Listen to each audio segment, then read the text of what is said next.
ایک شخص حضرت ابراہیم بن ادہم کے خوبصورت محل میں آیا، کہا اس مسافر خانے میں آج کی رات گزارنا چاہتا ہوں۔ حضرت ابراہیم بن ادہم نے فرمایا، او بے وقوف اور نادان، یہ مسافر خانہ نہیں ہے تو بادشاہی محل ہے۔ اس شخص نے کہا، بادشاہ مجھے ایک بات تو بتا، آپ سے پہلے یہاں کون آیا تھا؟ فرمایا، میرا باپ آیا تھا۔ اچھا آپ کہاں ہیں؟ وہ یہاں سے چلا گیا ہے، پکا پکا چلا گیا ہے۔ اچھا آپ کے بابا سے پہلے یہاں کون تھا؟ کہا میرا دادا آیا تھا۔ اب کہاں ہے؟ فرمایا وہ بھی یہاں سے چلا گیا۔ یہ سن کر اس شخص نے مسکرا کر کہا، بادشاہ جہاں ایک آتا ہو دوسرا چلا جاتا ہو اسے شاہی محل نہیں، اسے تو مسافر خانہ کہا جاتا ہے، اور تم کہتے ہو یہ شاہی محل ہے، میں کہتا ہوں یہ مسافر خانہ ہے، اس لیے کہ ایک آتا ہے دوسرا چلا جاتا ہے۔ ایک بزرگ فرماتے ہیں میں بصرہ کے بازار سے گزر رہا تھا، میں نے دیکھا ایک جنازہ جا رہا ہے، 4 لوگ جنازے میں شریک ہیں، 4 لوگ میت کو کندھا دے کے چلے جا رہے ہیں۔ میں نے دیکھا، دیکھ کر حیران رہ گیا، اتنا بڑا شہر ہے، میت کو کندھا دینے والا کوئی نہیں ہے، جنازے میں شریک ہونے والا کوئی نہیں ہے، افسوس ان لوگوں پر۔ بزرگ کہتے ہیں، اللہ والے کہتے ہیں کہ میں اسی جنازے کے ساتھ شریک ہو گیا، قبرستان میں گئے، جنازہ پڑھا،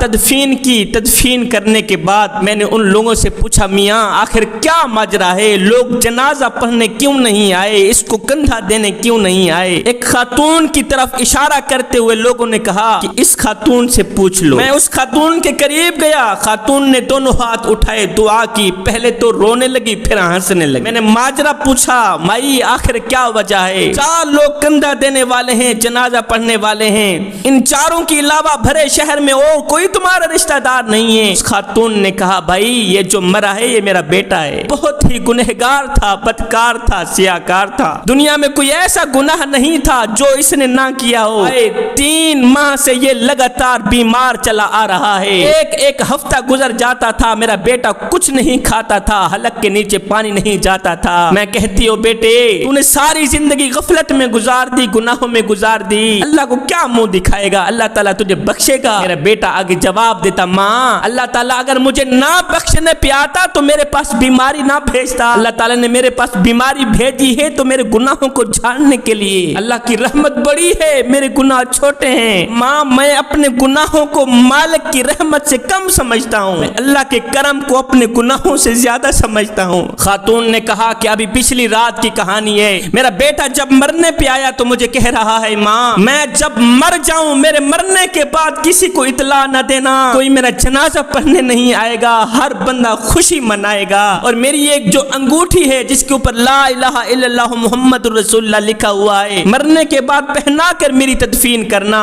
ہاں ماں اگر ہو سکے تو تھوڑی دیر کے لیے میری تدفین کے بعد میری قبر پر ٹھہری رہنا، رکی رہنا، میری بخشش کے لیے دعا کرنا، ہو سکتا ہے اللہ آپ کی دعاؤں کا صدقہ مجھے بخش دے۔ اس کے بعد میرے بیٹے کے لبوں پر تھا، میری توبہ توبہ توبہ کرتے میرا گنہگار بیٹا فوت ہو گیا۔ بزرگ نے پوچھا، مائی آخر کیا ماجرا ہے، وجہ کیا ہے؟ پہلے تو روئی ہے پھر ہنسنے لگی ہے دعا کے دوران، وجہ کیا ہے؟ ماں نے کہا، روئی اس لیے ہوں کہ نوجوان بیٹا مر گیا ہے، اور ہنسی اس لیے ہوں کہ جب میں بیٹے کی مغفرت کے لیے دعا کر رہی تھی غیب سے آواز آئی، اے گنہگار کی ماں، تیرا بیٹا دنیا کی نظروں کے سامنے تو گنہگار تھا مگر اللہ کی نظروں کے سامنے یہ نیکوکار تھا، تیرا بیٹا دنیا والوں کے سامنے تو مردود تھا مگر اللہ کی نظروں کے سامنے یہ محبوب تھا، تیرا بیٹا توبہ توبہ کرتے مرا ہے، ہم نے تیرے بیٹے کی توبہ قبول فرما لی ہے، ہم نے تیرے بیٹے کو بخش دیا۔ بنی اسرائیل میں قحط پڑ گیا،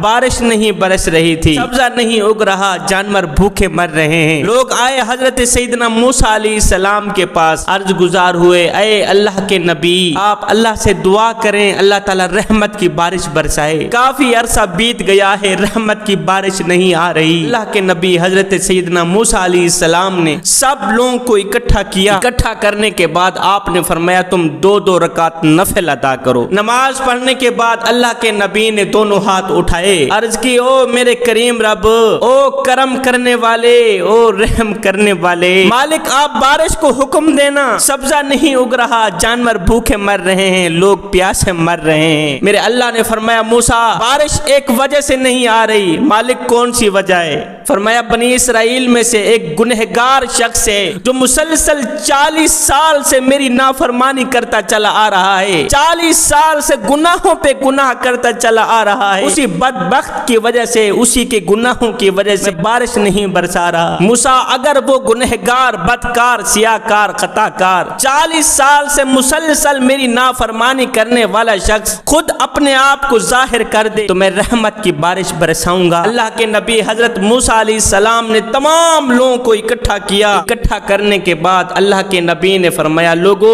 تم میں سے ایک ایسا شخص بیٹھا ہے جو گنہگار ہے، بدکار ہے، سیاہکار ہے، خطا کار ہے، بدبخت ہے، 40 سال سے مسلسل اللہ کی نافرمانی کرتا چلا آ رہا ہے۔ میں اس کم بخت کو کہوں گا، او کم بخت انسان، او بدبخت انسان، جلدی کھڑا ہو جا، اپنے آپ کو ظاہر کر دے، نہیں تو اوپر سے عذاب برسے گا۔ بدبخت انسان جلدی کھڑا ہو۔ یہ گنہگار انسان نیچے بیٹھا ہوا ہے، اس نے ادھر دیکھا ادھر دیکھا، کوئی اور کھڑا نہ ہوا۔ اسے پکا یقین ہو گیا جس گنہگار کے بارے میں کہا جا رہا ہے وہ گنہگار میں ہی ہوں۔ اس گنہگار نے دل میں کہا، اگر میں خود کو ظاہر کرتا ہوں تو دنیا کی نظروں کے سامنے ذلیل و رسوا ہو جاؤں گا، لوگ کیا کہیں گے، یہی گنہگار ہے۔ اس گنہگار شخص نے کیا کیا، اپنے چہرے کو اپنی چادر سے چھپایا، اس وجہ سے کہ میرے آنسو دوسرے لوگ نہ دیکھ سکیں، دائیں بائیں والے نہ دیکھ سکیں۔ اس نے اپنے چہرے کو، اپنے سر کو اپنی چادر سے چھپایا،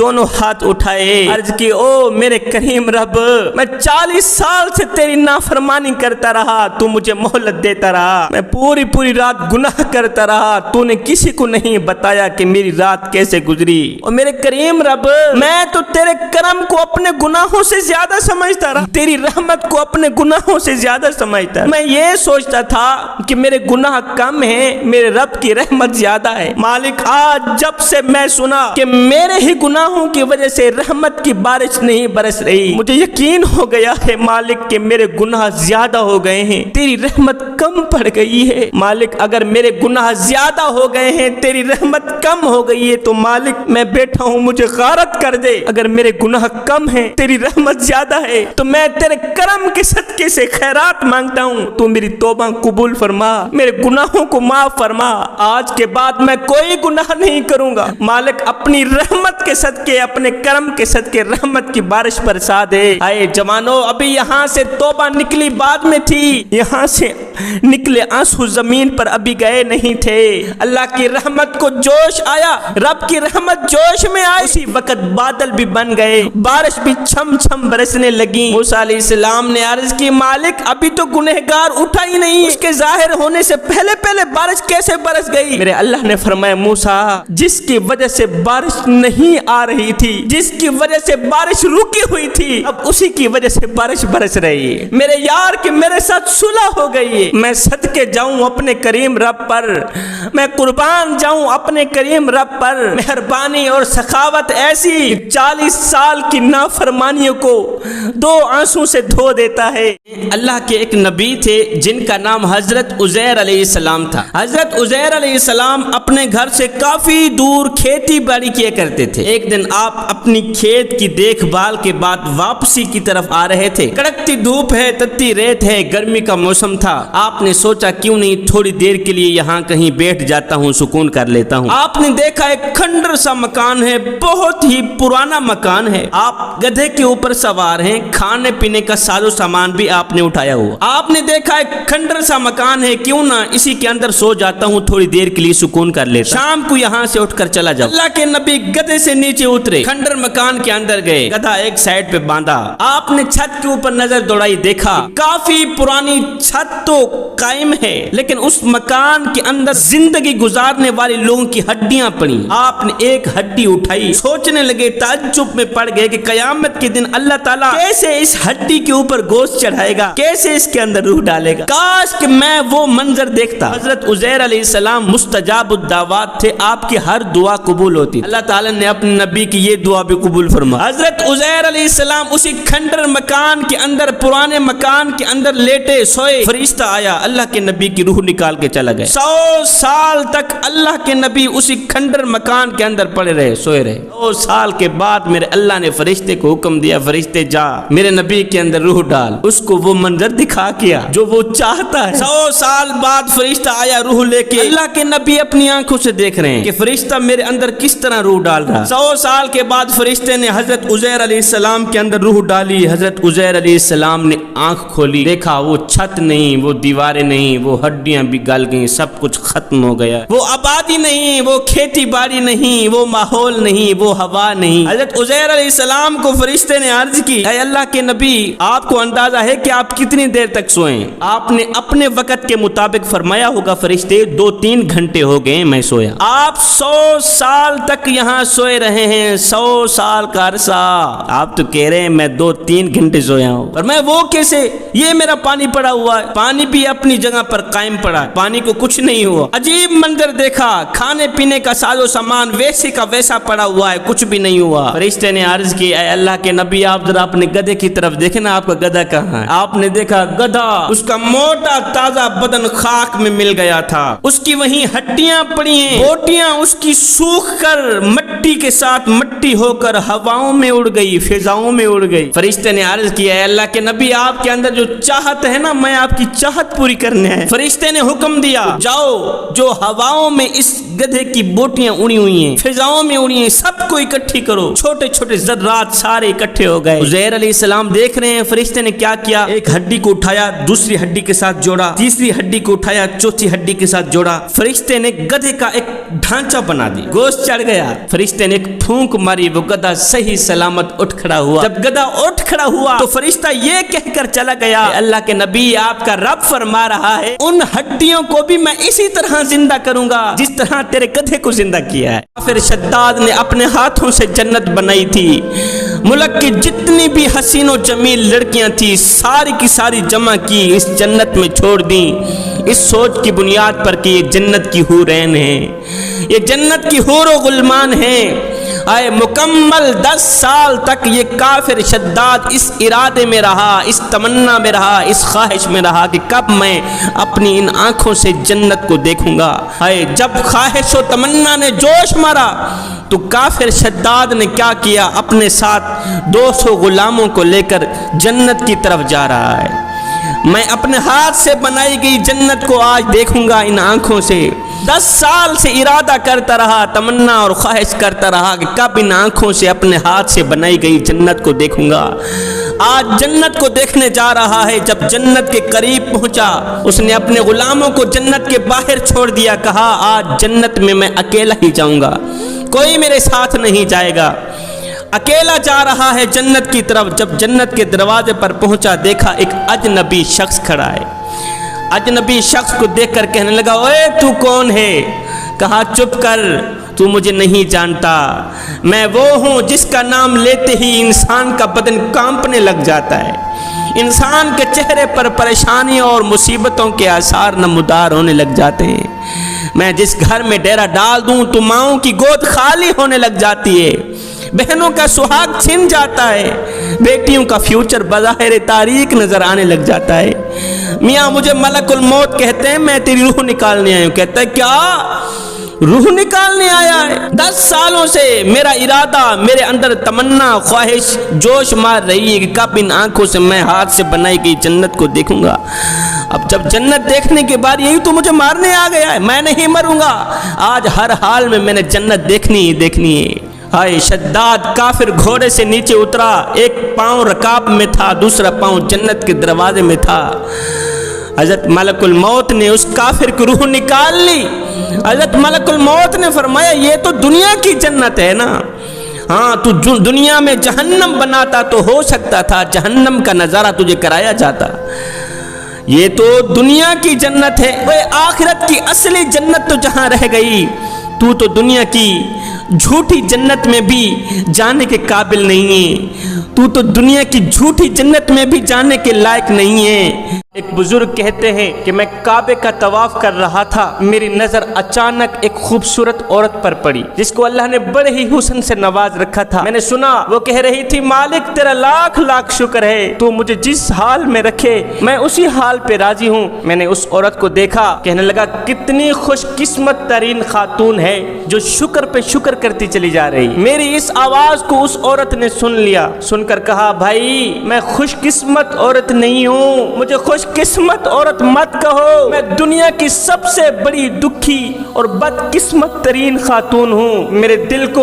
غموں نے چور چور کر دیا، میرا کلیجہ پھٹ گیا۔ اس شخص نے کہا مائی وہ کیسے؟ خاتون نے کہا بھائی میرے 3 بیٹے تھے، قربانی کا دن آیا، میرا شوہر ایک بکرا لے کر آیا، اس کو زمین پر لٹایا، اس کو ذبح کیا، میرے 2 بچے کھیل رہے تھے، بچوں نے دیکھا کہ باپ کس طرح بکرے کو ذبح کر رہا ہے۔ قربانی کا دن چلا گیا، دوسرے دن میں ہمسائے کے گھر تنوری میں روٹی لگانے گئی، میرے بڑے بچے نے میرے چھوٹے بچے کو کہا آؤ میں تمہیں بتاتا ہوں ابا جی نے بکرے کو کیسے ذبح کیا تھا۔ چھوٹے بچے کو اس نے زمین پر لٹایا، چھری ہاتھ میں لی، معصوم بچے کی گردن پر چھری رکھی، اللہ اکبر کہتے ہی چھوٹے بھائی کو ذبح کر دیا۔ چھوٹے بھائی کی گردن سے جب خون نکلا تو اس خون نے میرے بڑے بچے کو خوف زدہ کر دیا۔ بچہ چھوٹے بھائی کو مار کر جنگل کی طرف بھاگ گیا، خوف زدہ ہو کر جنگل کی طرف بھاگا۔ آگے ایک بھیڑیے نے میرے بیٹے پہ حملہ کیا، چیر پھاڑ ڈال۔ پیچھے میرے شوہر کو پتہ چلا، وہ جنگل کی طرف بھاگا، جاؤں اپنے بڑے بچے کی جان بچا کے آؤں، کہیں بھیڑیے کا لقمہ نہ بن جائے۔ میرا شوہر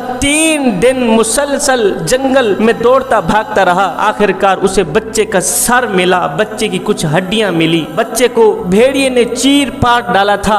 بچے کی یہ حالت دیکھ کر باپ برداشت نہ کر سکا، باپ بھی وہیں فوت ہو گیا۔ پیچھے 3 دن بعد میں ہانڈی پکا رہی تھی، ہانڈی چولہے پہ ابل رہی تھی، میرا 2 سال کا بچہ ہانڈی کے ساتھ بیٹھا ہوا تھا۔ میں باہر شوہر کو دیکھنے کے لیے گیٹ سے باہر نکلی، پیچھے اس 2 سالہ بچے نے ہانڈی کے اوپر ہاتھ مارا، ابلتی ہوئی ہانڈی کو اپنے اوپر انڈھیل دیا، وہ بھی وہیں فوت ہو گیا۔ مجھے شوہر بھی نہ ملا، میرا شوہر بھی ختم ہو گیا، میرا بڑا بچہ بھی ختم ہو گیا، چھوٹا بچہ ذبح ہو گیا، 2 سال کا بچہ جل کر مر گیا، میں تنہا رہ گئی، میں اکیلی رہ گئی، میرا دل غموں سے چور چور ہے، میرا جگر پھٹ گیا ہے، موت مانگتی ہوں مالک مجھے موت عطا کر۔ پھر ایک دم آقا کریم کا وہ فرمان یاد آتا ہے کہ موت مانگنا جرم ہے۔ آج میں کریم رب کی چوکھٹ پر آئی ہوں، مالک تنہا ہو کے آئی ہوں، اکیلی ہو کے آئی ہوں، میرا شوہر نہیں رہا، میرے 3 بچے مر گئے، ختم ہو گئے، مالک میں تیرے دروازے پہ موت مانگنے نہیں آئی، میں تیرے دروازے پر صبر مانگنے آئی ہوں، اس لیے کہ میں نے سنا ہے کہ تو صبر کرنے والوں کے ساتھ ہوتا ہے۔ صبر صبر کہتے ہی وہ دکھی خاتون وہاں سے اٹھ کر چلی گئی۔ کچھ عرصہ بعد اس فقیر اللہ والے نے خواب میں دیکھا کہ وہ خاتون فوت ہو گئی ہے۔ اس خاتون سے پوچھا مائی اے صبر کرنے والی دکھی خاتون بتا تو صحیح، مرنے کے بعد اللہ نے تیرے ساتھ کیسا معاملہ کیا؟ اس خاتون نے کہا اللہ نے میرے ساتھ بڑا ہی اچھا معاملہ کیا ہے، جو میں نے صبر کیا تھا، جو میں اللہ کی چوکھٹ پر صبر مانگنے آئی تھی، اللہ نے مجھے صبر دیا اور صبر کا اتنا اجر دیا کہ میرے صبر کی وجہ سے، میرے صبر کے صدقے اللہ نے مجھے بھی بخش دیا ہے، میرے شوہر کو بھی بخش دیا ہے۔ ایک کفن چور تھا، گاؤں کے قبرستان میں گیا کفن چورانے کے لیے۔ ایک قبر پر پہنچا، دیکھا قبر کے اوپر ایک پتھر پڑا ہوا ہے، پتھر کے اوپر مرنے والے کا نام بھی لکھا ہوا ہے، مرنے والے کا پتہ بھی لکھا ہوا ہے۔ اس نے بسم اللہ پڑھ کے کفن چرانے کے لیے قبر کھودی، میت پر نظر پڑی، دیکھ کر چیخ نکل گئی اس کی کہ میت کی زبان کو قبر کے کیڑے کھا رہے ہیں، قبر کے مکوڑے کھا رہے ہیں۔ وہ میت کسی عورت کی تھی، اس کی زبان باہر نکلی ہوئی تھی، قبر کے بچھو کھا رہے ہیں، کیڑے کھا رہے ہیں۔ اس نے قبر بند کی، پتہ دیکھ کر اس پتے پر پہنچ گیا، محلے کی عورتوں سے اس عورت کے بارے میں پوچھا کہ وہ جو فلاں نام کی عورت مر گئی تھی، اس عورت کی زندگی کیسے گزری، اس کی زندگی کے لمحات کیسے گزرے؟ دیگر عورتوں نے کہا وہ عورت بہت ہی اچھی تھی اور نماز بھی پڑھتی تھی، اللہ اللہ بھی کرتی تھی، تسبیح بھی پڑھتی تھی، لیکن افسوس کہ وہ عورت اپنے شوہر کو گالیاں دیتی تھی۔ شوہر کو گالیاں دینے والی عورت، ہائے جس زبان سے وہ شوہر کو گالیاں دیتی تھی، آج اس زبان کو قبر کے کیڑے کھا رہے ہیں۔ نماز بھی پڑھتی تھی لیکن نماز نے اس عورت کو ہرگز نہیں بچایا، اللہ اللہ کرتی تھی، تسبیح پڑھتی تھی، تسبیحوں نے اس کو ہرگز نہیں بچایا، اس لیے کہ اس نے اپنے سرتاج کو گالیاں دی، جس زبان سے وہ گالیاں بکتی تھی، جس زبان سے وہ شوہر کو دکھ دیتی تھی، تکلیف دیتی تھی، آج اس زبان کو قبر کے کیڑے کھا رہے ہیں۔ وہ زبان کیڑے مکوڑوں کی غذا بنی ہوئی ہے، اس زبان کو قبر کی مٹی کھا گئی ہے۔ میری ماؤں بہنوں بیٹیوں، خدارا شوہر کی ناشکری نہ کرنا، احسان فراموشی نہ کرنا۔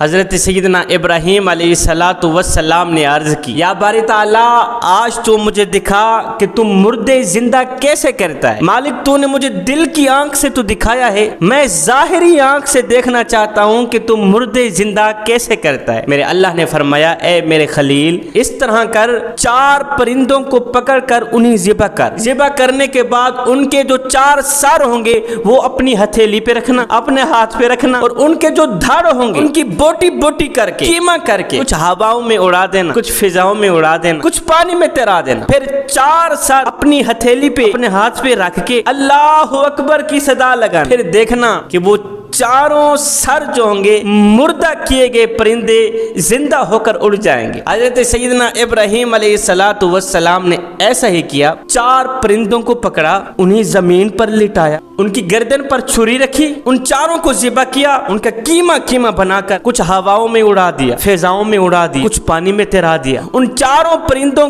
کے سروں کو اللہ کے نبی نے اپنی ہتھیلی پہ رکھا، اپنے ہاتھ پہ رکھا، اللہ اکبر کی صدا لگائی۔ قدرت خداوندی دیکھو، ایک ہوا چلی، بکھرے ہوئے گوشت کے اجزاء کو جمع کر کے اس ہوا نے اللہ کے نبی حضرت سیدنا ابراہیم علیہ السلام کے ہاں حاضر کر دیا۔ اس گوشت ایک ہوا چلی، زوردار ہوا چلی، جیسے ہی اللہ کے نبی نے ایک ضرب لگائی نا، اللہ اکبر، ہوا چلنے کی دیر تھی، وہ جو اجزاء ہوا میں اڑ گئے تھے، وہ جو اجزاء فضا میں اڑ گئے تھے، جو پانی میں تیر رہے تھے، ہوا نے ان تمام اجزاء کو، گوشت کے ان تمام ٹکڑوں کو اکٹھا کر کے اللہ کے نبی کیا دیکھتے ہیں؟ قدرت خداوندی دیکھو، ہاتھ پر وہ 4 کے 4 مردہ شدہ پرندے زندہ ہو کر حضرت ابراہیم علیہ السلام کی آنکھ میں آنکھ ڈال کر دیکھنے لگے۔ ہتھیلی کے اوپر 4 پرندے ابراہیم علیہ السلام کو دیکھ کر حضرت ابراہیم علیہ السلام سے مخاطب ہو کر کہنے لگے،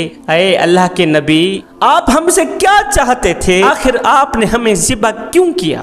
آپ ہم سے کیا چاہتے تھے؟ آپ نے ہمیں اتنی تکلیف کیوں دی؟ اے اللہ کے نبی، آپ جانتے ہیں نا، اگر کسی شخص کا ایک دانت کھینچ کر نکالا جائے، آپ اندازہ لگا سکتے ہیں کہ اس کو کتنی تکلیف ہوتی ہوگی، کتنا درد ہوتا ہے اس شخص کو۔ اللہ کے نبی نے فرمایا بہت زیادہ تکلیف ہوتی ہوگی اس شخص کو۔ 4 پرندوں نے ایک ہی آواز میں کہا، ہماری تو ایک دم روح نکل گئی ہے، ہمیں بتاؤ ہمیں کتنی تکلیف ہوئی ہوگی۔ حضرت ابراہیم علیہ السلام ان 4 پرندوں کی فریاد سن رہے ہیں، حیران کن ہیں۔ پرندے کہہ رہے تھے، اے اللہ کے نبی، آپ ہم سے کیا چاہتے تھے؟ یاد رکھیں، جس طرح آپ نے ہمیں ذبح کیا، جو کچھ آپ نے ہمارے ساتھ کیا، ہو سکتا ہے یہی کچھ آپ کے ساتھ بھی ہو جائے۔ یہ کہتے ہی یہ 4 پرندے اڑ کر چلے گئے۔ شام ہوئی، رات ہوئی، حضرت ابراہیم علیہ السلام سوئے، آنکھ لگی، نیند آئی۔ خواب میں اسی رات اللہ کے نبی حضرت ابراہیم علیہ السلام نے اپنے لخت جگر نور نظر حضرت اسماعیل علیہ السلام کو ذبح کرتے دیکھا۔ ایک روتا ہوا بچہ قبرستان میں گیا، اپنا بستہ پھینک کر باپ کی قبر کے سرانے بیٹھ کر روتے ہوئے شکایت کرنے لگا، ابو جی آج استاد نے کہا ہے یا تو کل فیس لے کر آنا یا تو اپنے باپ کو لے کر آنا۔ ابو میرے پاس پیسے نہیں ہیں، فیس نہیں ہے، میں تمہیں لینے آیا ہوں، اٹھو میرے استاد کے پاس جاؤ۔ ان کے آگے ہاتھ باندھ کر فریاد کرنا، استاد جی میرا منا بڑا ہی غریب ہے، صبح کو کھاتا ہے شام کے لیے نہیں ہوتی، شام کو کھاتا ہے صبح کے لیے نہیں ہوتی، خدارا اللہ رسول کی رضا کے لیے میرے شہزادے کو پڑھایا کرو، میرے مننے سے فیس نہ مانگا کرو۔ آئے 4تھی قبر پہ کھڑے ایک شخص نے اس بچے کی تڑپتی فریاد سنی۔ اس نے فون پر بات کرتے ہوئے کہا کہ قبر پر پھول ڈالنے کے لیے جو پیسے لے کر گئے ہو، پھول رہنے دو، پیسے واپس لے کر آؤ، مجھے قبرستان میں ہی پھول مل گئے۔ وہی پھولوں والے پیسے اس شخص نے بچے کے ہاتھ پہ رکھتے ہوئے کہا، بچے یہ پیسے تیرے باپ نے بھیجے ہیں۔ وہ کہہ رہا تھا میرے مننے کو کہنا محنت کرنا، تعلیم جاری رکھنا، تو نے اس مرنے والے کا نام روشن کرنا ہے۔ او میرے بھائیو، ان تمام رسموں کو چھوڑو، آؤ زندہ انسانوں کی خدمت کریں، زندہ لوگوں کی مدد کریں، ان لاوارث بچوں کی مدد کریں جن کا اللہ کے سوا دنیا میں مدد کرنے والا اور کوئی نہیں ہے۔ ایک دن حضرت سیدہ عائشہ صدیقہ رضی اللہ تعالی عنہا نے دیکھا کہ میرے کریم نبی بھوک کی شدت سے کروٹیں بدل رہے ہیں۔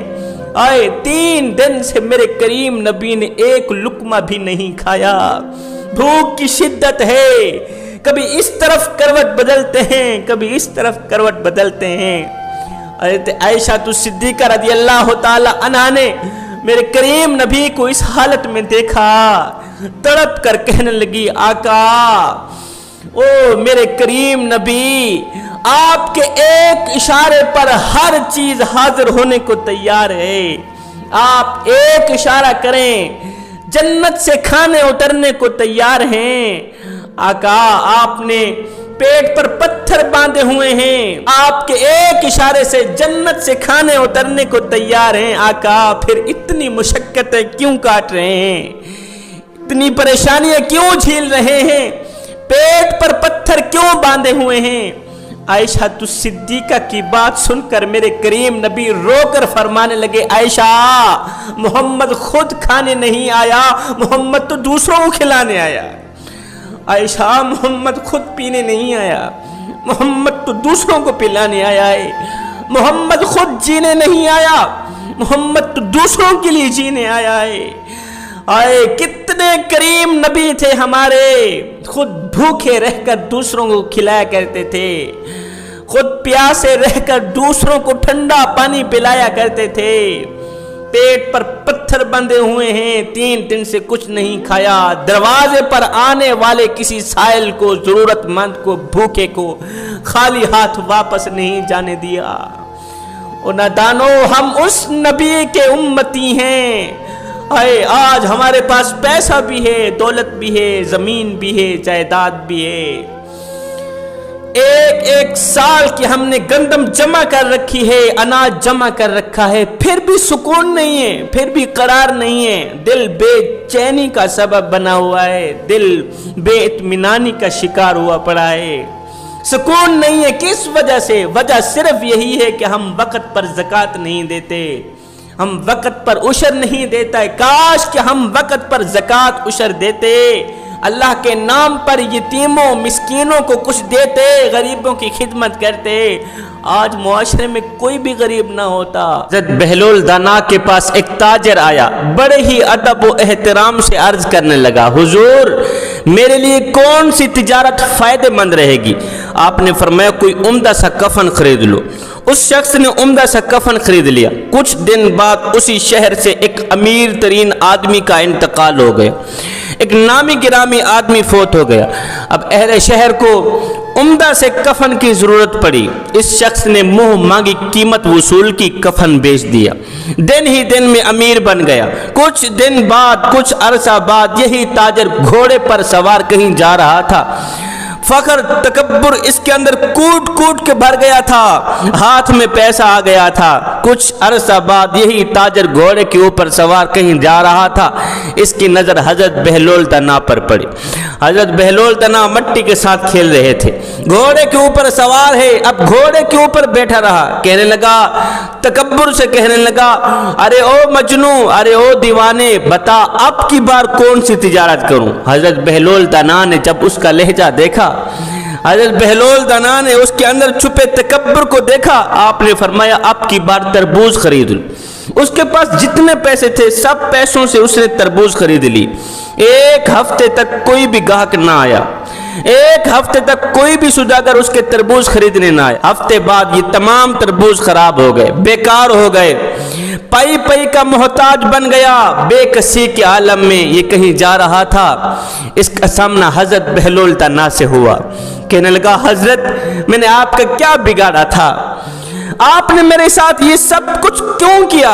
آپ نے فرمایا، میاں یہ سب کچھ میں نے نہیں کیا، تیرے لفظوں نے کیا، یہ سب کچھ میں نے نہیں کیا، تیرے انداز نے کیا ہے، تیرے لہجوں نے کیا ہے، تیرے اندر چھپے تکبر نے کیا ہے۔ فرمایا او نادان، جب تو ادب سے آیا تھا مالا مال ہو گیا، اور جب تو بے ادب بن کر آیا تو کنگال ہو گیا۔ حضرت عمر بن عبدالعزیز گھر میں بیٹھے ہوئے ہیں، آپ کی بیوی آئی غمگین لہجے میں کہنے لگی، حضرت اگلے ہفتے کو عید آ رہی ہے، بچے نئے کپڑے طلب کر رہے ہیں، نئے کپڑے مانگ رہے ہیں۔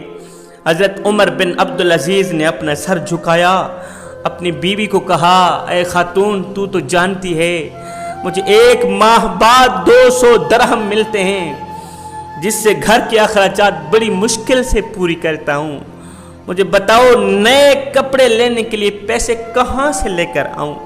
بیوی بولی، حضرت آپ بیت المال سے کچھ اٹھا کر دے دیں۔ فرمایا ہرگز نہیں، یہ غریبوں کا مال ہے، یہ یتیموں کا مال ہے، یہ مسکینوں کا مال ہے، یہ عمر بن عبدالعزیز کے بچوں کا مال نہیں ہے۔ بیوی بولی، حضرت پھر آپ قرض اٹھا کر دے دیں، بیت المال سے قرض اٹھا کر دے دیں۔ حضرت عمر بن عبدالعزیز نے تھوڑی دیر کے لیے اپنا سر نیچے کیا، سوچتے سوچتے آنکھیں چھم چھم برسنے لگی۔ شاید یہی سوچ رہے ہوں گے کہ ایک وقت تھا، جوانی کا عالم تھا، جو لباس ایک بار پہنتا تھا دوسری بار نہیں پہنتا تھا، اتنی مہنگی خوشبو لگایا کرتا تھا کہ جس گلی سے گزرتا تھا 1 ماہ تک وہ گلی خوشبو سے معطر رہا کرتی تھی۔ حضرت عمر بن عبدالعزیز نے قلم اٹھایا، ایک کاغذ اٹھایا، خط لکھا بیت المال کے نگران کو، ملازم کو، کہا کہ مجھے 1 ماہ کی تنخواہ ایڈوانس دے دو، میں نے بچوں کے کپڑے لینے ہی، عید آ رہی۔ ملازم نے جوابی خط میں لکھا، حضرت آپ پہلے یہ لکھ کر دیں کہ اگلے مہینے تک آپ زندہ بھی رہیں گے یا نہیں، پہلے مجھے یہ بتائیں کہ اگلے ماہ تک آپ قرض تو لے رہے ہیں، ایڈوانس تو لے رہے ہیں، پہلے یہ لکھ کر دیں کہ آپ اگلے مہینے تک زندہ رہیں گی بھی صحیح یا نہیں۔ یہ پڑھتے ہی حضرت عمر بن عبدالعزیز کی چیخ نکل گئی، رونے لگے۔ حضرت عمر بن عبدالعزیز نے کیا کیا؟ بچوں کی خواہش کو پورا کرنے کے لیے رات کو آپ نے اپنے چہرے کو کپڑے سے ڈھانپا، کپڑے سے اپنا پورا چہرہ ڈھانپ کر محل سے باہر نکلے، دور چلے گئے، دیکھا کچھ مزدور ہیں، مزدوری کر رہے ہیں، کما رہے ہیں۔ حضرت عمر بن عبدالعزیز نے ان کے مالک سے بات کی کہ میں بھی کسی مالک کا غلام ہوں، خدا را مجھے 4-5 دنوں کے لیے رکھ لو، میں رات کو آیا کروں گا مزدوری کرنے کے لیے۔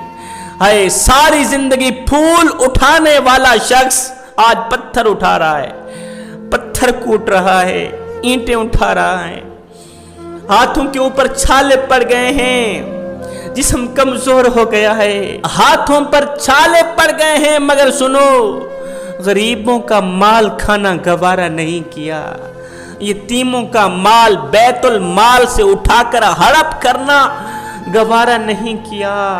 وہ تھے اسلام کے مقدس شہزادے جن کی گود میں اسلام پلتا تھا۔ ایک عبادت گزار تھا، رب کے دیدار کے لیے اس نے 40 دن کا چلہ کیا، دن کو روزہ رکھتا، ساری رات قیام کرتا۔ اس چلے کی وجہ سے وہ خدا کی مخلوق سے کٹا ہوا تھا، نہ تو وہ کسی کا جنازہ پڑھنے جاتا تھا اور نہ ہی تو وہ کسی کی عیادت کرنے جاتا تھا۔ اس کا سارا وقت آہذاری اور راز و نیاز میں گزرتا تھا۔ ایک رات اس نے ایک غیبی آواز سنی، کوئی کہنے والا کہہ رہا تھا کہ کل شام کو فلاں بازار میں چلا جانا، فلاں بازار کی فلاں دکان پر جا کر اپنی مراد پا لینا۔ عبادت گزار شخص شام کو وقت مقررہ پر اس بازار میں چلا گیا۔ اس نے دیکھا کہ ایک بڑھیا ہے، اس نے اپنے ہاتھ پہ دیگچی رکھی ہوئی، وہ یہ دیگچی بیچنا چاہتی ہے۔ ایک دکان پر گئی، کہا میں نے دیگچی بیچنی ہے۔ اس دکاندار تانبا ساز نے اس کی دیگچی کو تولا، کہا آپ کی دیگچی 4 ریال کی، کہا نہیں جی میں تو 6 ریال کی بیچوں گی، میری دیگچی تو 6 ریال کی ہے۔ دوسری دکان پر گئے، دوسری دکان والے نے بھی ایسا ہی کہا نہیں جی میرا برتن تو 6 ریال کا ہے۔ تیسری دکان پر گئی، چوتھی دکان پر گئی، 10ویں دکان پر جب یہ بڑھیا گئی، دیکھا دکاندار کسی کام میں مصروف تھا، تانبا ساز کسی کام میں مصروف تھا، جا کر کہتی ہے بھائی میری دیگچی 6 ریال کی ہے، لیکن دوسرے دکانوں والے کہتے ہیں جی آپ کی دیگچی 4 ریال کی ہے۔ دکاندار نے اس تانبا ساز نے کہا مائی بڑھیا آخر تو اپنی دیگچی 6 ریال کی ہی کیوں بیچنا چاہتی ہے؟ اس نے اپنی دل کی بات نکالتے ہوئے کہا، بڑھیا نے دل کی بات بتاتے ہوئے کہا بھائی 6 ریال کی بیچنے کی وجہ یہ ہے کہ میرا ایک بیٹا ہے جو بہت ہی زیادہ بیمار ہے، بہت زیادہ بیمار ہے۔ حکیم صاحب کے پاس گئی دوائی لینے، حکیم صاحب نے ایک نسخہ لکھ کر دیا ہے جس کی قیمت ہے 6 ریال، اس لیے مجھے 6 ریال کی اشد ضرورت ہے۔ تانبا ساز نے کہا کہ دیگچی میرے حوالے کرو، میں ذرا دیکھ لوں۔ دکاندار نے دیگچی دیکھی، دیکھ بھال کرنے کے بعد کہا بڑھیا آپ کی دیگچی تو اتنی بڑی قیمتی ہے کہ بہت زیادہ، آپ کی دیگچی بہت زیادہ عمدہ ہے، اچھا اس کی قیمت میری دکان پر تو 25 ریال ہے، میں تو 25 ریال کی ہی خریدوں گا، میں کیوں کسی کا حق ماروں۔ یہ سنتے ہی بڑھیا نے کہا بھائی آپ میرا مذاق نہ اڑائیں، آپ مجھے 6 ریال دیں، مجھے جانے دیں، مجھے جلدی میں نے بیٹے کا علاج کرنا۔ نہیں مائی، بڑھیا مذاق نہیں کر رہا، آپ کی دیگچی واقعی بہت زیادہ عمدہ ہے، قیمتی ہے، لہٰذا اگر مجھے دینا چاہتی ہیں تو میں تو کسی کا حق نہیں ماروں گا، میں تو تجھے 25 ریال ہی دوں۔ اس تانبا ساز نے، دکاندار نے بسم اللہ پڑھتے ہوئے 25 ریال اٹھائے، بڑھیا کے ہاتھ میں تھما۔ بڑھیا نے مسکراتے ہوئے دونوں ہاتھ اٹھائے، عرض کی مالک میرے بھائی کے مال جان روزی رزق میں برکتیں عطا فرما۔ دعائیں دیتی گھر کی طرف چلی گئی۔ یہ عبادت گزار کہتا ہے میں اپنی ان آنکھوں سے دیکھ رہا تھا، کانوں سے سن رہا تھا، دوڑ کر آیا تانبا ساز کے پاس، اوے تجھے تو دکانداری کرنی آتی بھی نہیں، تو کس طرح کا دکاندار ہے؟ اس کی چیز 4 ریال کی ہے، تو نے 6 ریال بھی نہیں دیے، 25 ریال دے دیے۔ تانبا ساز دکاندار نے کہا بھائی میں نے یہ دیگچی کہاں خریدی اور میں نے اس کو اس دیگچی کی قیمت نہیں دی، میں نے یہ جو 25 ریال دیے ہیں وہ تو میں نے مدد کے طور پر اس کے بیٹے کے علاج کے لیے دیے، میں نے اس بڑھیا کو زیادہ پیسے اس لیے دیے ہیں کہ گھر کے اور برتن بیچنے کی نوبت نہ آئے، 25 ریال اس لیے دیے ہیں کہ یہ پورا مہینہ لگاتار مسلسل اپنے بچے کا علاج آسانی سے کرا سکے۔ کیوں صاحب میں نے کوئی غلط کیا ہے؟ میں نے کوئی نقصان کا سودا کیا ہے؟ ہرگز نہیں۔ 21 ریال میں نے زیادہ دیے ہیں، ایک تو میں نے اس پریشان حال بڑھیا کے چہرے پر مسکراہٹ دیکھی ہے، دوسرا میں نے اس کی زبان پر میرے حق میں نکلتی دعا دیکھی ہے۔ عبادت گزار کہتا ہے اس دکان والے کی یہ باتیں سن کر میں حیران رہ گیا، اسی حیرانی میں گم سم ہو کر میں گھر کی طرف جا ہی رہا تھا، اتنے میں پھر سے غیب سے آواز آئی، کوئی کہنے والا کہہ رہا تھا او عابد چلا کشی سے آج تک کسی کو اللہ کے دیدار کا شرف نصیب نہیں ہوا، اگر تم اللہ کو پانا چاہتے ہو، اگر تم اللہ کا دیدار کرنا چاہتے ہو تو پھر 4 کام جلدی سے کر لو۔ نمبر 1 گرتوں کو تھام لو، نمبر 2 غریبوں کی مدد کرو، نمبر 3 مسکینوں کو کھانا کھلاؤ، نمبر 4 ضرورت مندوں کی ضرورتوں کو پورا کرو۔ جب تم یہ 4 کام کرو گے اس وقت تم ہمارے پاس چل کر نہیں آؤ گے بلکہ ہم خود چل کر تمہارا استقبال کریں گے۔ ایک گنہگار عورت، بدکار عورت، سیاہکار عورت اپنے ساتھ 4 لوگوں کو جہنم میں لے کر جا سکتی ہے۔ نمبر 1 باپ، نمبر 2 بھائی، نمبر 3 بیٹا، نمبر 4 شوہر۔ یہ 4 لوگ جہنم میں اس کے ساتھ اس لیے جائیں گے کہ جب یہ عورت گناہ کر رہی تھی، جب یہ عورت بدکاریاں کر رہی تھی، جب یہ عورت غلطیوں پر غلطیاں، بے حیائی کی طرف بڑھ رہی تھی، ان 4 لوگوں نے، تعلق دار لوگوں نے اس عورت کو کیوں نہیں روکا تھا؟ جب یہ اللہ کے حکموں کو توڑ رہی تھی، نبی کے حکموں کو پامال کر رہی تھی، اس کے قدم بے حیائی کی طرف بڑھ رہے تھے، اس وقت ان 4 لوگوں نے اس خاتون کو کیوں نہیں روکا تھا؟ اس کے ہاتھ میں 50,000 کا موبائل تو دے دیا مگر افسوس نہیں دی تو نماز نہیں دی، نہیں دیا تو قرآن نہیں دیا، بن سمر کر خود کو دوسروں کے حوالے کرتی رہی۔ نہ بھائی نے روکا، نہ باپ نے روکا، نہ بیٹوں نے روکا، نہ شوہر نے روکا۔ نہ روکنے کی وجہ سے آج یہ خاتون بھی جہنم کا ایندھن بننے جا رہی ہے اور ساتھ میں یہ 4 لوگ بھی جہنم کا ایندھن بننے جا رہے ہیں۔ ایک بادشاہ تھا، اس کی خواہش تھی کہ وہ فرشتے اور شیطان کی تصویر دیکھے۔ اس نے اپنے ملک کے سب سے بڑے پینٹر کو بلایا، کہا میری یہ خواہش ہے کہ میں جیتے جی فرشتے اور شیطان کو دیکھنا چاہتا ہوں، خدا را میری یہ خواہش پوری کر دو، بدلے میں تمہیں بہت زیادہ انعام دوں گا۔ بادشاہ کا یہ حکم سر آنکھوں پہ رکھتے ہوئے پینٹر نے اپنی جستجو کا آغاز کیا۔ گھر سے باہر نکلا، اسے کسی ایسے بندے کی تلاش تھی جو واقعی طور پر فرشتہ کہلانے کے قابل ہو، جو واقعی طور پر فرشتہ کہلانے کے لائق ہو۔ ڈھونڈتا رہا، کافی تلاشی کے بعد، کافی جدوجہد کے بعد اسے ایک بچہ ملا جو بہت ہی زیادہ خوبصورت تھا. اللہ نے اس بچے کو بڑے ہی حسن سے نواز رکھا تھا. اس پینٹر نے کیا کیا, اس بچے کی تصویر کاغذ کے اوپر کھینچی, بادشاہ کے پاس لے گیا. یہ لو جی فرشتے کی تصویر. بادشاہ نے خوبصورت تصویر دیکھی, اس کی جان میں جان آ گئی. دیگر لوگوں نے یہ تصویر دیکھی, اس پینٹر کے فن کی اس کو داد دی, اس کی خوبصورتی کا اعتراف کیا, اسے انعام دیا گیا. اس کے بعد پینٹر نے مختلف شہروں کا سفر طے کیا. اسے کسی ایسے بندے کی تلاش تھی جس کا چہرہ شیطان کے چہرے سے ملتا جلتا ہو. وہ مختلف جیلوں میں گیا, قیدیوں کو دیکھا, مجرموں کو دیکھا, شرابیوں کو دیکھا, زانیوں کو دیکھا. اس کی نظر میں یہ سب اللہ کے بندے تھے. اگرچہ انہوں نے بعض غلطیاں بھی کی تھی, لیکن یہ سب اللہ کے بندے تھے. اسی جد و جہد میں اسے 20 سال کا عرصہ گزر گیا. 20 سال کا عرصہ گزر جانے کے بعد جب یہ تھکا, گھر آ کے بیٹھ گئے. 20 سال کے بعد بادشاہ کو یہ احساس لاحق ہوا کہ زندگی کے آخری ایام میں میری یہ چھوٹی سی خواہش بھی پوری نہیں ہوئی. فرشتے کو تو میں نے دیکھ لیا ہے, شیطان کو ابھی تک نہیں دیکھا. میں جیتے جی شیطان کو دیکھنا چاہتا ہوں. اس نے پھر پینٹر کو بلایا, کہا میں تمہیں 1 مہینے کا ٹائم دیتا ہوں, وارننگ دیتا ہوں. اگر تم نے 1 مہینے کے اندر اندر مجھے شیطان نہیں دکھایا تو میں تیرا سر تن سے جدا کر دوں. اب بادشاہ کا حکم سر آنکھوں پہ رکھتے ہوئے پینٹر نے پھر اپنی جستجو کا دوبارہ آغاز کیا. چلتا رہا, جد و جہد میں تلاش کرتا رہا. آخرکار اسے وہ شخص مل ہی گیا جس کی شکل شیطان کی شکل سے ملتی جلتی. 20 سال کی جد و جہد کے بعد اس نے دیکھا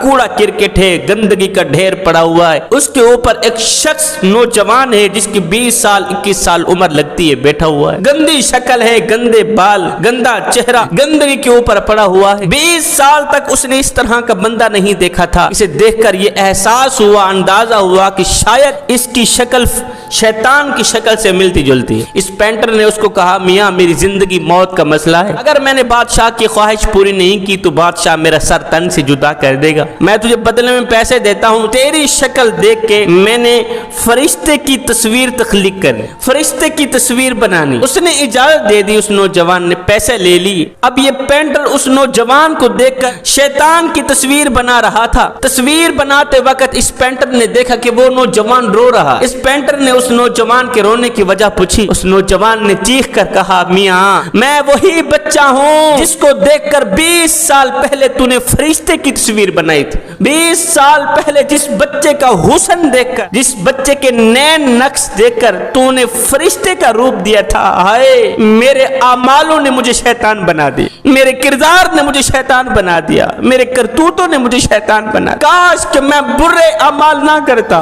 کاش کہ میں شرابیں نہ پیتا, گندے دوستوں کے ساتھ دوستی نہ لگاتا. آج یہ وقت نہ آتا کہ تو مجھے شیطان سمجھ کر, یہ سمجھ کر تو مجھے شیطانی روپ دے رہا ہے. ہے میرے اعمالوں نے مجھے شیطان بنا. زانی اور شرابی شخص فوت ہوا تو لوگ اس کا جنازہ اٹھا کر قبرستان کی طرف جا رہے تھے. لوگوں نے دیکھا ایک کتا ہے جو جنازے کے ساتھ جا رہا ہے. میت کے عزیز و اقربا نے کتے کو مارا, بھگانے کی کوشش کی مگر کتا نہ بھاگا. جب زیادہ مارا کتے کو, جب کتے کو زیادہ تنگ کیا تو اس جانور کو میرے اللہ نے بولنے کی طاقت دی. اس کتے نے کہا, او نادانو مجھے کیوں مار رہے ہو, او نادانو میں اس کا وہ عمل ہوں جو اس نے دنیا میں کیا, او مجھے کیوں مار رہے ہو, مجھے کیوں بھگانے کی کوشش کر رہے ہو. میں تو اس میت کا وہ عمل ہوں جو اس زانی نے دنیا میں کیا. دنیا میں یہ زنا کرتا رہا, شرابیں پیتا رہا, اپنی قیمتی جوانی برباد کر ڈالی, اپنی قیمتی جوانی آوارگی میں گزار دی, چوک پہ بیٹھ کے تاش کھیلتے گزار دی, ہاتھوں سے ڈنڈی مارتا رہا, ناپ تول میں کمی کرتا رہا. ساری زندگی اس کی گناہوں میں گزر گئی, غفلت میں گزر گئی. آج یہ سیدھا جہنم کی طرف جا رہا ہے. میں اس کا عمل ہوں. اللہ تعالی نے مجھے جانور کے روپ میں تم تک بھیجا ہے تاکہ تم مجھے دیکھ کے سبق حاصل کرو, عبرت حاصل کرو. نادانو خدا را کبھی زنا نہ کرنا, شراب نہ پینا, کسی کا مال نہ دبوچنا. ایک امیر ٹھیکیدار تھا, وہ کسی خوبصورت عورت پر فریفتہ ہو گیا. گپ شپ ہونے لگی, بات چیت ہونے لگی, ملاقاتیں ہونے لگیں. بات یہاں تک آن پہنچی کہ یہ امیر ٹھیکیدار اس عورت سے شادی کرنے پر تیار ہو گیا. لیکن ایک دم اسے خیال آیا کہ کیوں نہ پہلے اس کا امتحان لیا جائے, دیکھا جائے, بھالا جائے کہ کہیں یہ بد کردار عورت تو نہیں ہے, کہیں یہ بد چلن عورت تو نہیں ہے، کیونکہ یہ امیر ٹھیکیدار کسی بد چلن عورت سے شادی نہیں کرنا چاہتا تھا، کسی بد کردار عورت سے شادی نہیں کرنا چاہتا تھا۔ اس امیر ٹھیکیدار نے کیا کیا، اس عورت کے پیچھے ایک جاسوس لگا دیا، جا معلوم کر اس کا اٹھنا کیسا ہے، اس کا بیٹھنا کیسا ہے، کہیں بد کردار بد چلن عورت تو نہیں ہے۔ کچھ دن بعد جاسوس نے رپورٹ بھیجی، وہ رپورٹ کچھ یوں تھی کہ اس عورت کا کردار بھی اچھا ہے، اس کا معیار بھی اچھا ہے، اس کا اٹھنا بیٹھنا بھی اچھا ہے، کام کے علاوہ یہ گھر سے باہر نہیں نکلتی، گرد و نواح حق ہمسائے سارے اس عورت کی تعریف بیان کرتے ہیں۔ لیکن معلوم یہ ہوا ہے کہ آج کل اس نے ایک گھٹیا ترین انسان سے دوستی لگا رکھی ہے، ایک کم ظرف اور گھٹیا ترین گندے انسان سے اس نے دوستی کا ہاتھ بڑھا رکھا ہے۔ وہ امیر ہے، ٹھیکیدار ہے، اور وہ گھٹیا ترین انسان، بد کردار انسان اس سے شادی کرنا چاہتا ہے۔ بس یہی اس میں کمی آ رہی ہے، باقی یہ عورت ٹھیک ہے۔ آپ لوگوں کو پتہ ہے وہ گھٹیا ترین انسان کون تھا، وہ بد کردار انسان کون تھا؟ وہ یہی شخص تھا جس نے اس عورت کے پیچھے جاسوس لگایا تھا۔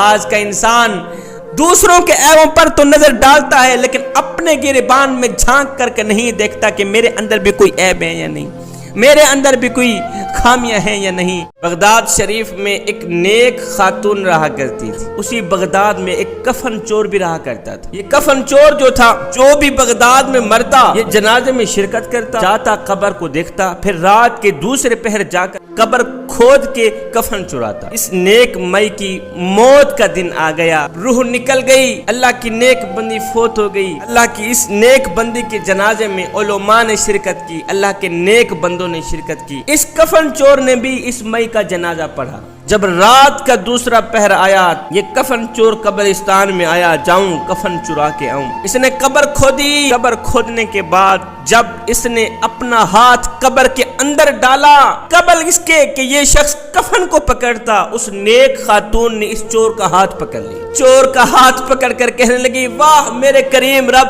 ایک جنتی کا کفن چرا رہا ہے۔ یہ چور تڑپ اٹھا، تڑپ کر کہنے لگا، او مائی تیرے جنتی ہونے میں تو کوئی شک نہیں، تیرے جنازے میں لاکھوں کروڑوں نے شرکت کی، سب تیری مغفرت کی دعا مانگ رہے تھے۔ علماء حضرات، اللہ کے نیک لوگ، اللہ کے ولیوں نے تیرا جنازہ پڑھایا، اور تیرے جنتی ہونے میں تو کوئی شک نہیں۔ اب تو یہ جو کہہ رہی ہے کہ میں بھی جنتی ہوں، میں کیسے جنتی بن گیا؟ نیک خاتون نے کہا، بھائی میں تو جنتی تھی، لیکن جنہوں نے میرے جنازے میں شرکت کی اللہ نے ان سب کی بخشش فرما دی ہے۔ اس نیک مئی نے اس کے ہاتھ کو پکڑا ہوا ہے۔ اس چور نے وہیں بیٹھ کے اللہ سے پکی توبہ کی، ہائے میں نے اپنی زندگی کیسے بسر کی، چوری کرتے کرتے، ڈاکٹ ڈالتے اپنی زندگی برباد کر ڈالی، چلو باقی والی زندگی تو اچھی گزار لوں۔ اس نے پکی توبہ کی، مالک میری توبہ ہے، آئندہ ایسا کوئی گناہ نہیں کروں گا۔ جب اس نے ہاتھ ڈالا تھا اس وقت یہ چور تھا، اب جب یہ توبہ کر کے اس نے ہاتھ باہر نکالا، نکالنے سے پہلے اب یہ چور نہیں رہا تھا، یہ اللہ کا ولی بن گیا تھا۔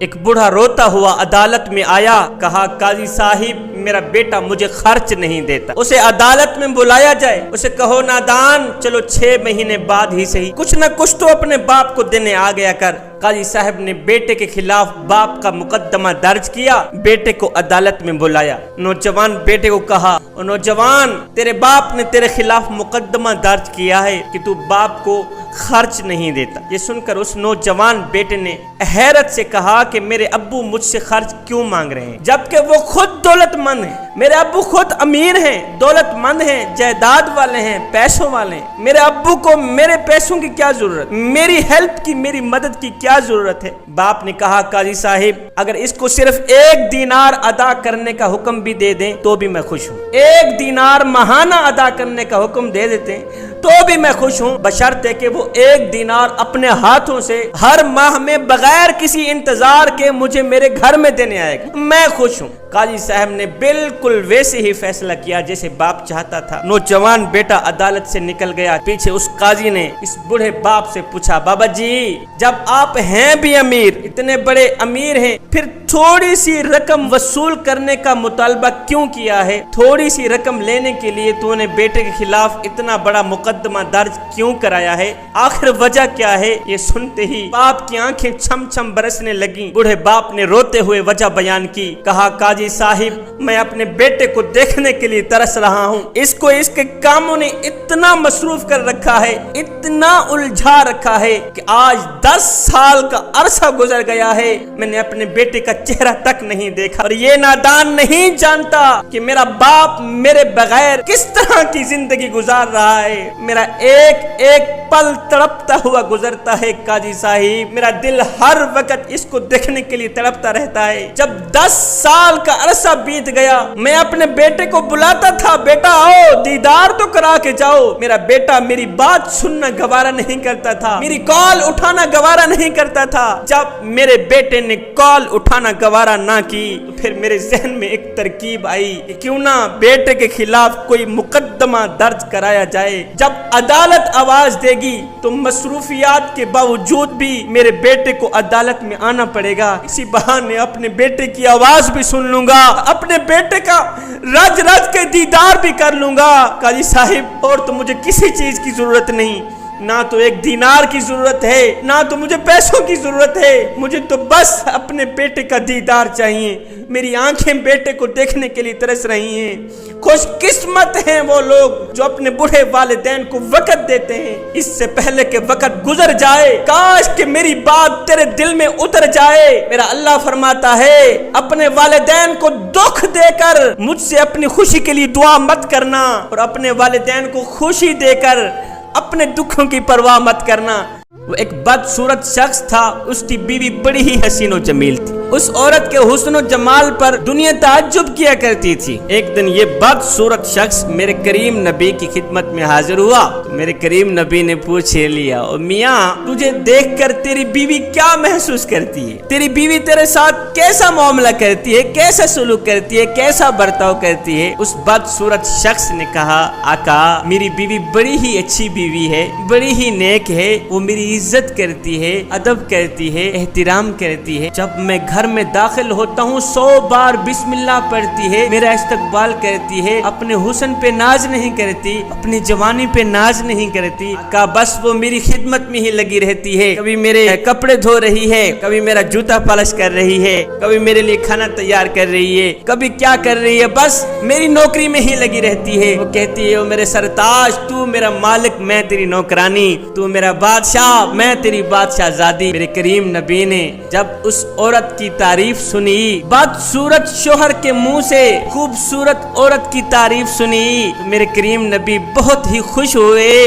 خوش ہو کر میرے نبی نے فرمایا، او میاں جا پھر اپنی خوبصورت بیوی کو مبارکباد دے دے کہ تیرا نبی فرما رہا ہے تو دنیا میں بھی جنتی، تو آخرت میں بھی جنتی۔ وہ ایک بڑھیا تھی، بڑی ہی غریب سی تھی، اس کے پاس کھانے کو روٹی نہیں تھی، وہ بڑھیا گھروں میں جایا کرتی تھی مانگنے کے لیے، جس کے پاس کچھ ہوتا کھانے کو دے دیتا، کسی کے پاس کچھ نہ ہوتا تو کہتے بڑھیا اللہ دے گا، بڑھیا اللہ دے گا۔